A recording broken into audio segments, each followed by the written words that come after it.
NWWA Tag Team Championship match.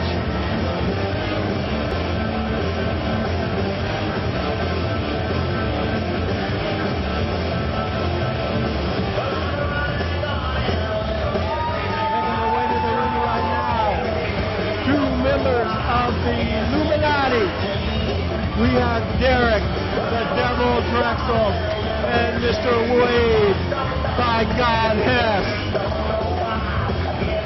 Well, hello. Looks like we got a little commentary here with the third member of the Illuminati, Mr. Quiz himself. Thank you very much. It's good to be introduced. About to see my boys win the tag team titles right now. I think tonight's the night. Very excellent night. Very excellent.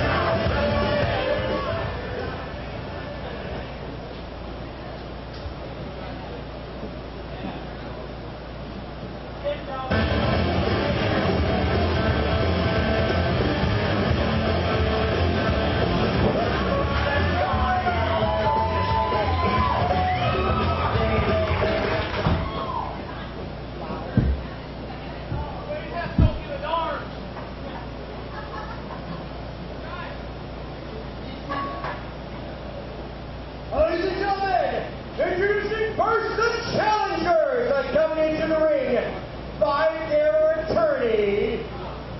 This is Pops. Give it up for Pops.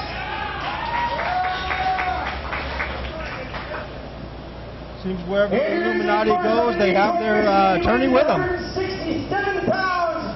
The gentleman himself, Drexl.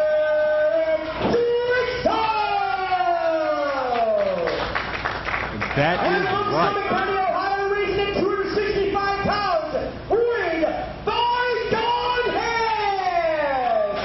There you have the muscle of the Illuminati.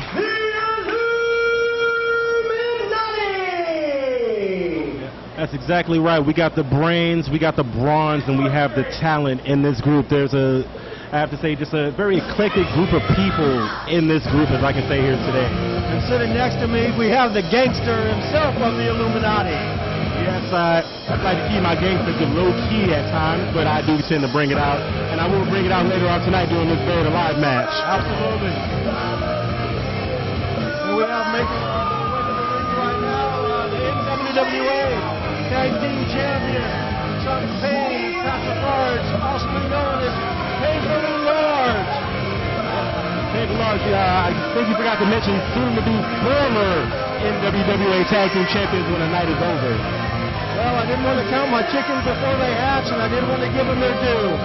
You know what? I will give all the credit where credit is due. Paynefully Large is a very talented group, and together they are very dangerous. But the tactics that they've been using lately on, especially when it comes to MJ and Aurora, have just been downright despicable. It is a despicable act. And once again, folks, if you weren't here last week, you missed it. The manhandling of MJ Aurora. I don't know what to say.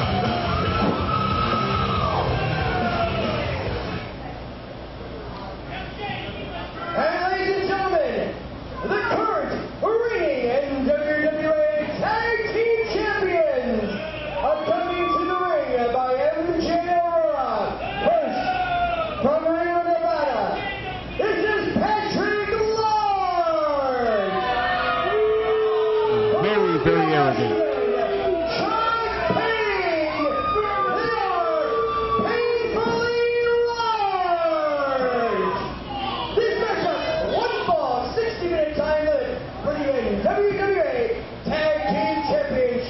All I can say is they better be very large, because the men that they're taking on tonight have been up and down the West Coast. They're well known.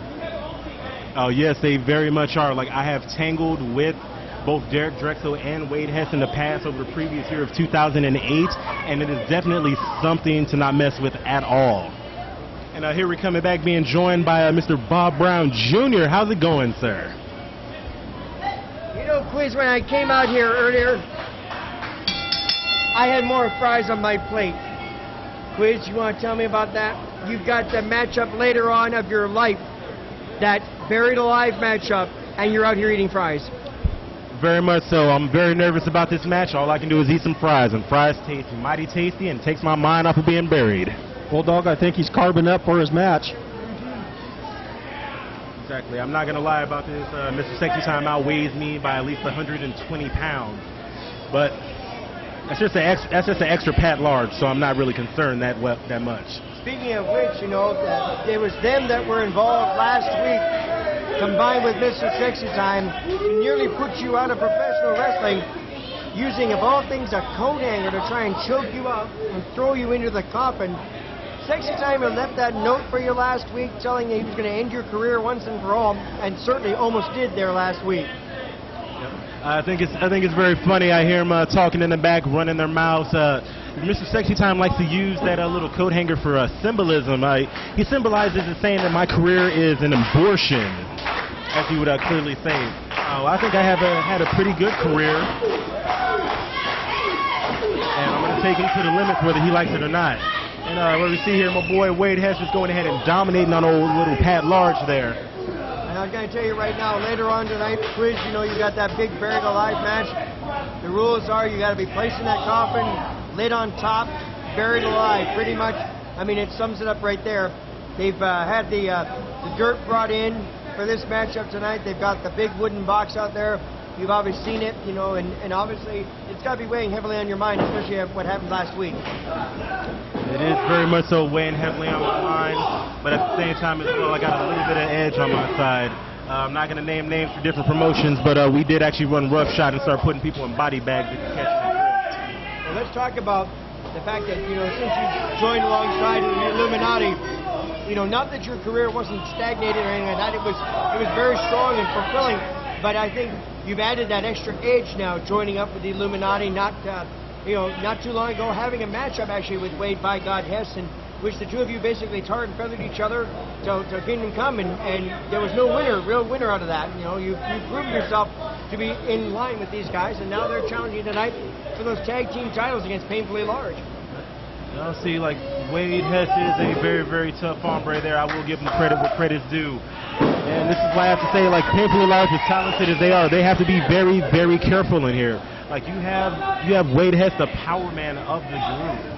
And then also as well, you have the quick speed of Mr. Derek Drexl over here. This is going to be a very, very tough competition for Paynefully Large to overcome here. Between the two Illuminati, you have, like you say, speed, power. You have the combination of everything that it needs to make a tag team championship. Very, very much so. Very much so. Like, the only thing that they really recruited me for, they recruited me because they saw something a little bit of extra special in me around that time. They saw somebody who had drive, determination, who was willing to put his body on the line for anything that he stood for, with a little bit of cockiness. Well, and you know, you've been that way through your whole career. I'm not gonna lie, sometimes cockiness does get the win. I gotta ask you this though. The big thing coming up in just a week's time. I mean, there's going to be all sorts of action coming up there. Derek Drexl, you know, is scheduled to be on the card, although still a match to be determined. Wade by God Hess going to take on the man himself, Dr. Luther, FMW Brass Knucks champion, one of the hardest hardcore legends you can ever imagine. Barbed wire, bombs, explosives, everything else. I mean, that's a lot of stuff. Yes. You know, Wade Hess, give him credit, was involved one time in a Taipei glass death match. So, I mean, he's used to violence, he's used to bloodshed, but against a man like Dr. Luther, that could be a really tough order. With a man like Dr. Luther, violence comes very, very easily to this man, and I just got a feeling that I hope that Wade Hess stays on his A game on this, because if he does not on there, it's just going to be another day in the park, and I hate to say that, but it's true. You know, like you say, you talk about Dr. Luther's violence. He lives by one motto, and that is pray for blood. That is pray for blood, and like praying for blood for him is a party all the way around. And I don't know if we're invited. Victor, I don't know, are we invited? No, I got a text message from Dr. Luther, and he said, unfortunately, we're not invited. We're not invited. Well, that's all right. Right now, Drexl trying to get the cover there on Patrick Large, not able to score the